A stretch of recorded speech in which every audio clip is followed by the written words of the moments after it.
puts people to work. With the help of our congressional delegation, Sound Transit has competed successfully for a great many federal grants and inexpensive federal loans. Sound Transit became the nation's largest borrower of federal TIFIA loans when we in the Obama administration entered into a $2 billion master credit agreement at the end of 2016. That loan agreement by itself served to save Puget Sound taxpayers hundreds of millions of dollars in debt service payments. Today, with so many transit projects still in front of us, every additional dollar we can secure from the federal government, be it through grants or loans, will help us deliver our future sustainable projects better and faster. The bipartisan infrastructure bill currently moving through Congress with the strong leadership of President Biden and Secretary Buttigieg holds great promise for Sound Transit to expand our federal partnerships even more. Sizable funding increases are envisioned for programs that can really help Sound Transit get our investments in the ground sooner for the benefit of all commuters, our taxpayers, and the climate. I'm really thrilled to introduce our special guest today who shares these same values, Deputy Secretary Polly Trottenberg. I was figuring out last night that I first became a professional colleague of Polly 25 years ago when she left New York to come to the U.S. Senate. She would go on to work for several congressional transportation. Polly moved over to the Obama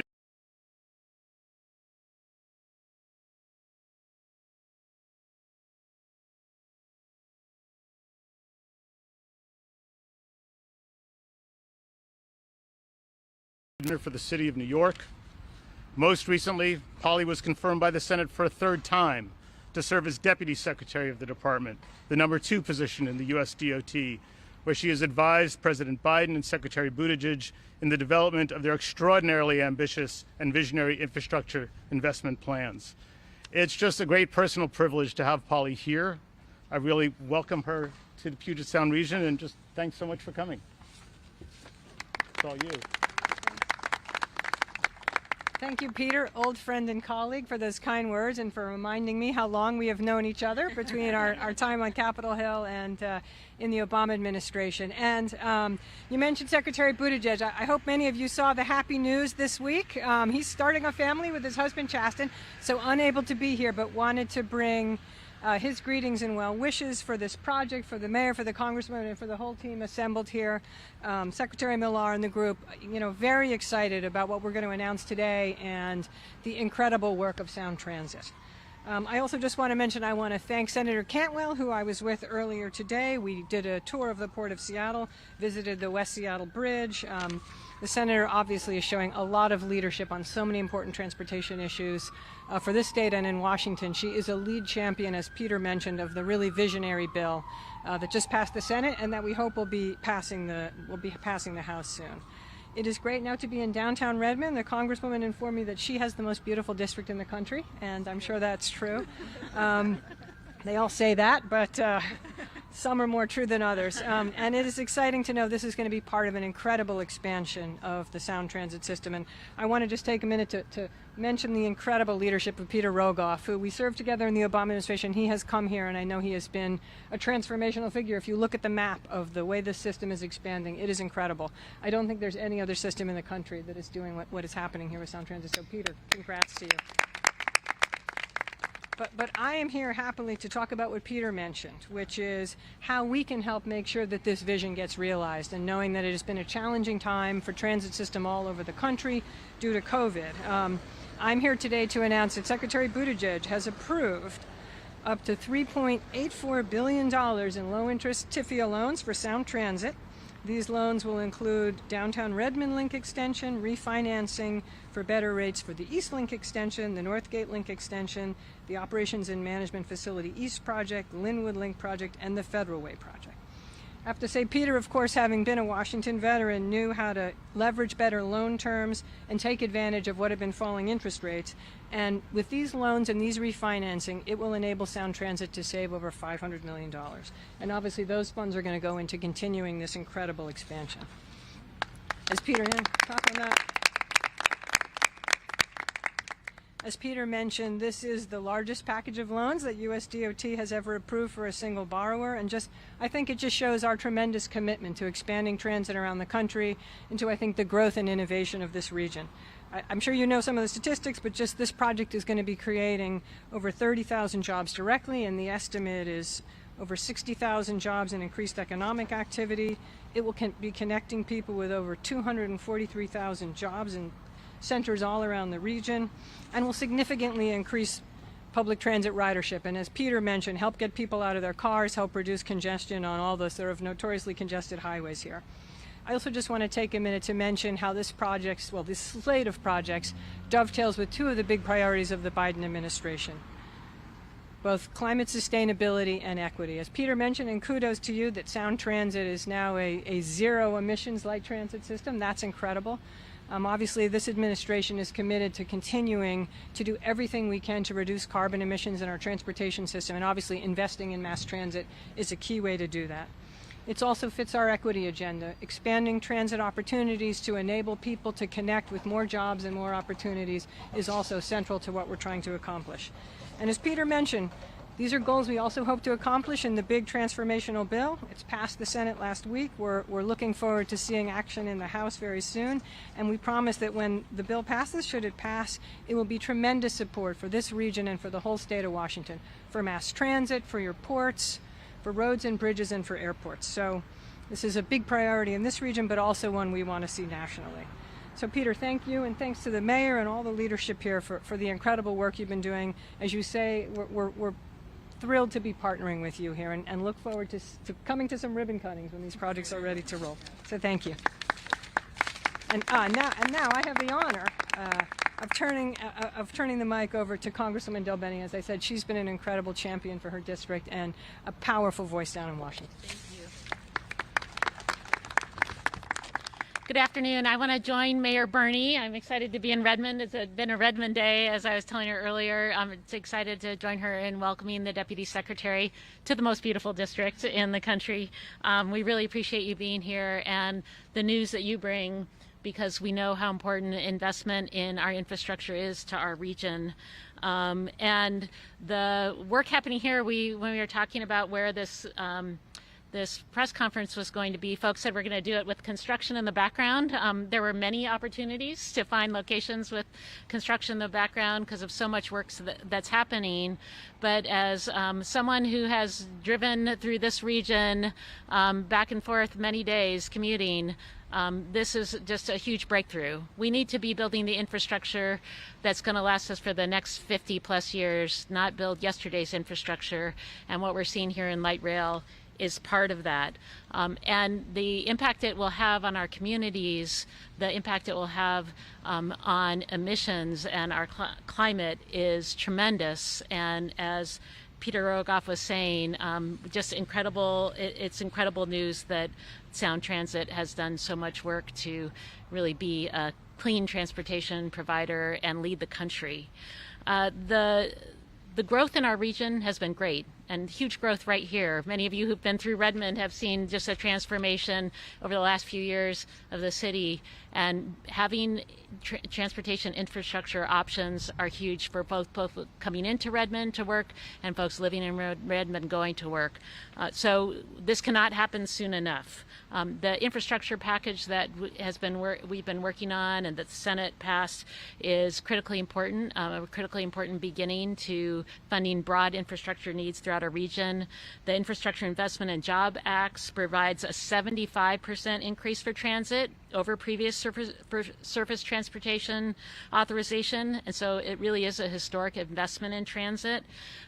We'll head back. I'll head back on Monday as we go back in the House to continue moving forward to address the needs not only for infrastructure but for the American Jobs Plan, the American Families Plan. So much more work to do, but so excited about today's news, about the Deputy Secretary taking the time to join us, and about what the future holds as this project is completed and helps our communities. So now it's my honor to introduce the Sound Transit Board Chair, Kent Keel.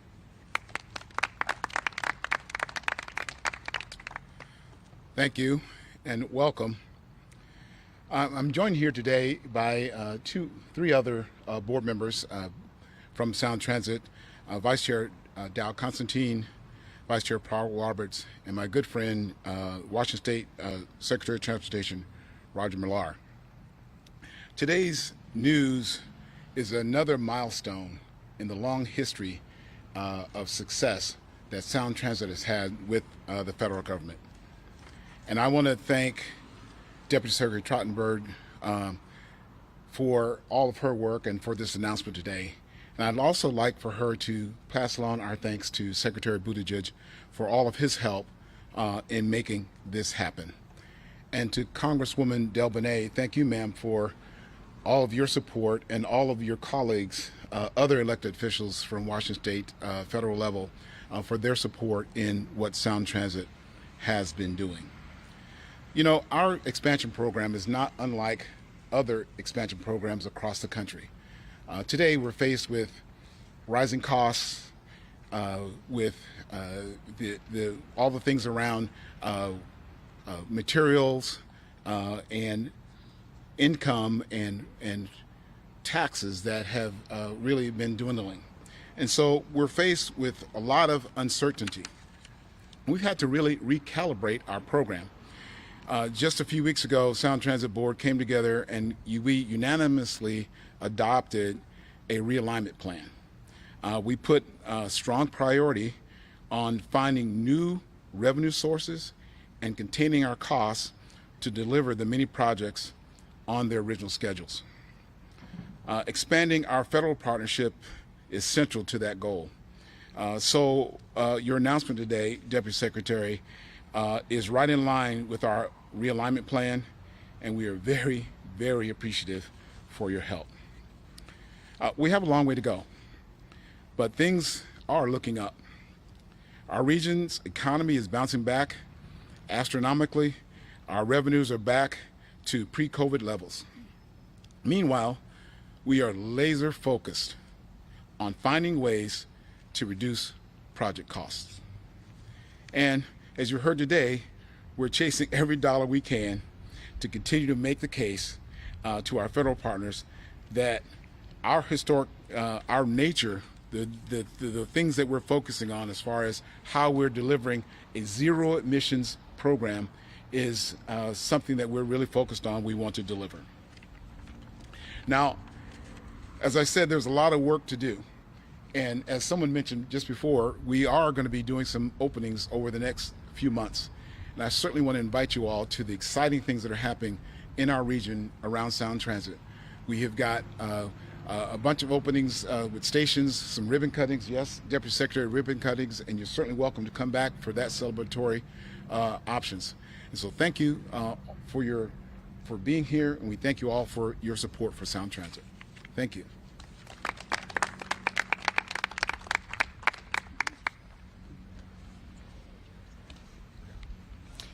Good afternoon. I'd like to thank Deputy Secretary Trottenberg for visiting our region.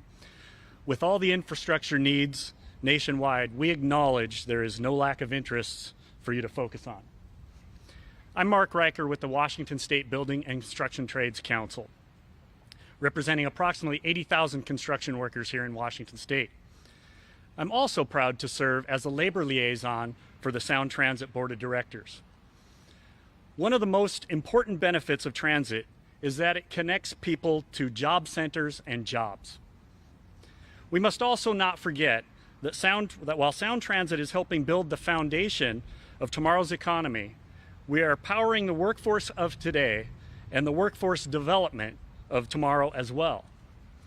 As Peter stated, Sound Transit is currently the largest transit expansion in the nation. This expansion, these projects, those are jobs. To date, Sound Transit projects have employed more than 22,000 construction workers, generated over 14 million hours of work, and $660 million in wages earned.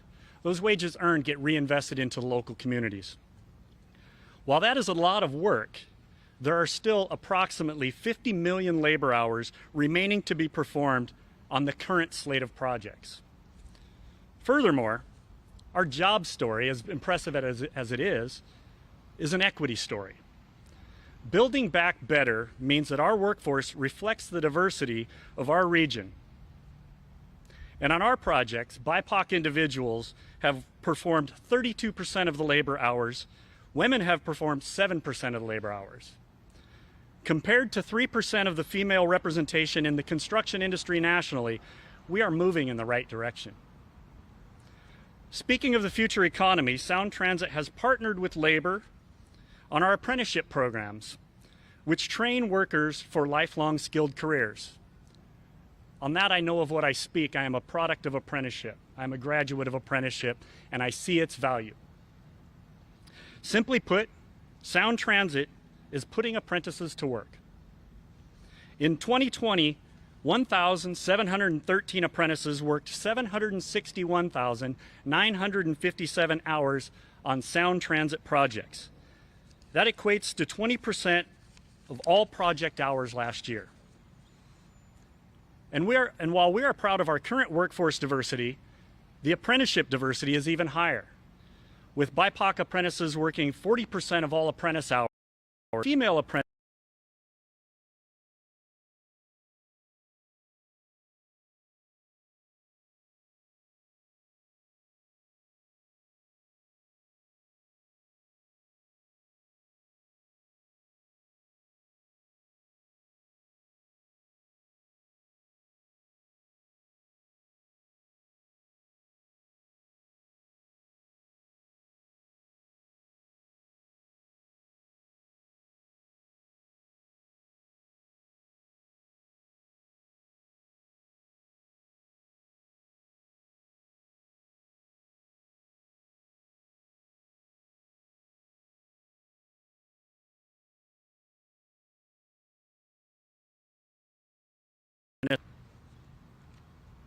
Any questions?